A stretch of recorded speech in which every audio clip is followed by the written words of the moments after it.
Hi, my name is Bhumi and I'm from Punjab. Hi, I'm Danish and I'm from Tamil Nadu.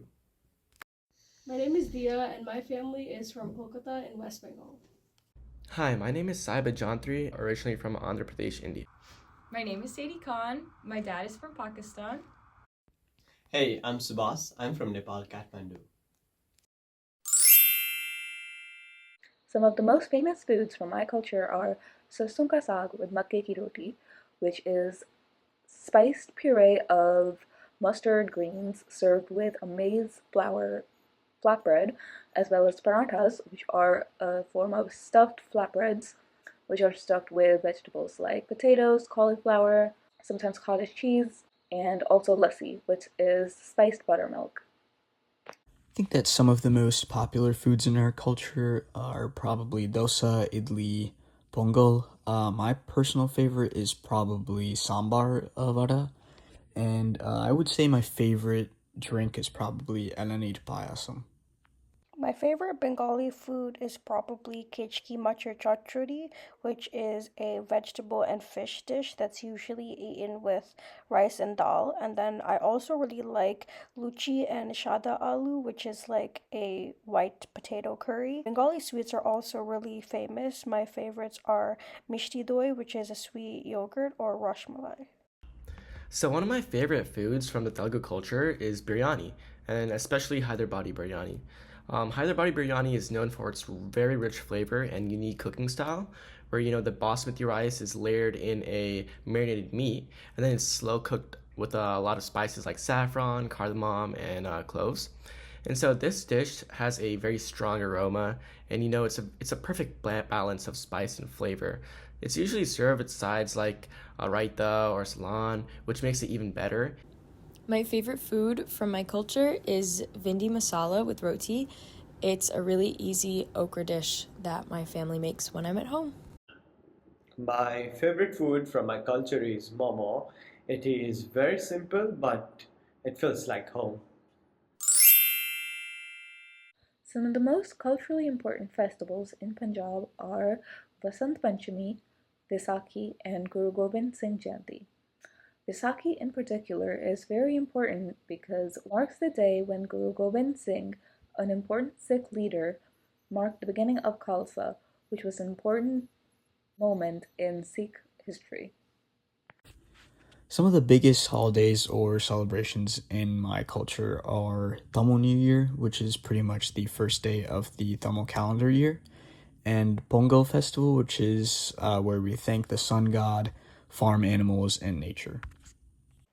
The most important festival for Bengalis is Durga Puja, and it is the celebration of goddess Ma Durga defeating the demon Mohishashur, and it symbolizes the power of good over evil. The festival lasts 10 days, and common activities during this time are worship, cultural programs such as dance, singing, natok, which is drama, pandal hopping, which is going from pandal to pandal to see the different representations of Ma Durga defeating Mohishashur, and she's usually accompanied with her two sons and two daughters, Kartik, Ganesh, Saraswati, and Lakshmi. The last day is called Dashami, which is more commonly celebrated across India as Dasera. So some of the biggest celebrations in Telugu culture definitely include Sankranti, Ugadi, and Dasara. So Sankranti is more of a harvest festival. Activities like kite flying, decorating homes with rangoli, and then cooking those traditional foods. And then Ugadi marks the Telugu New Year, and obviously symbolizes a new beginning. Wear new clothes and eat a special dish actually called Ugadi Pachadi, which is a pachadi, and that kind of represents the different emotions of life, basically. Dasara, that is the victory of good over evil. We have prayers and decorations, and we also do cultural performances. A big holiday in my culture includes Eid al-Adha. It's a sacrifice of an animal. It's to commemorate when Abraham was asked in a dream by Allah to sacrifice his son Ishmael. And when he went to complete the sacrifice, he opened his eyes and a lamb had been slaughtered instead due to his faith and loyalty, and his son was saved. The biggest holidays in Nepal are Dasai and Tihar. Dasai is where we put Tika and Jamara from elders and receive blessing from them. And we have a lot of festivals inside Tihar. We have Kukur Tihar for dogs. Crow Tihar for crows, Gai Tihar for cow. We have Lakshmi Puja for goddess of wealth, and we have Bhai Tika for brothers and sisters. I think the biggest misconception I face as a Punjabi is people assuming that I'm also Sikh. While Sikhism is the largest religion in Punjab, followed by approximately 58% of the population, Hinduism is also a close second, which is followed by around 38%. One of the most common misconceptions and stereotypes about Tamil culture are definitely that we have a lot of conservative beliefs or very strict rules. In my experience, I've never really faced that. I think that Tamil culture has progressed a lot over time, and that even the stereotypes that we see in like films, even like Chennai Express, I think are very basic stereotypes, and I think we've progressed from that.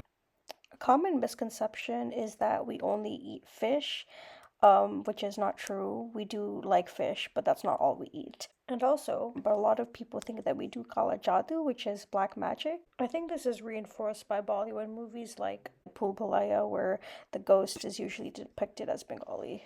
Common misconception or stereotype definitely about Telugu culture would be that, like all the South Indian cultures are the same. Many people group them together, but I feel like Telugu culture is actually very distinct.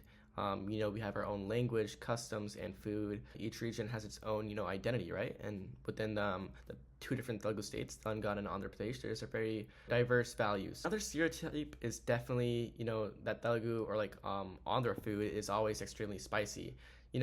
Some of the dishes are definitely, spicy, but many are actually balanced with that kind of like sweet, savory flavors as well as like, sour sometimes. A stereotype from my father's country includes a lot of people being under the impression that cities are behind or underdeveloped, but that's really not true. It's just as any other country, there are developed and undeveloped areas. One misconception about Nepal is it only has mountains and it is known for Mount Everest only. Yeah, it has a lot of mountains and it's a very landlocked country, but we also have 124 different languages, a lot of cultures, and very diverse group of people in I hope you enjoyed our video. मुझे उम्मीद है कि आपको हमारा video अच्छा लगा होगा. எங்க வீடியோ உங்களுக்கு பிடிச்சிருக்கும்னு நம்புறோம். আশা করি আমাদের ভিডিও আপনাদের ভালো লেগেছে। My video miku nachindani asistanamu. आशा छ हाम्रो भिडियो तपाईँहरूलाई मन पर्यो होला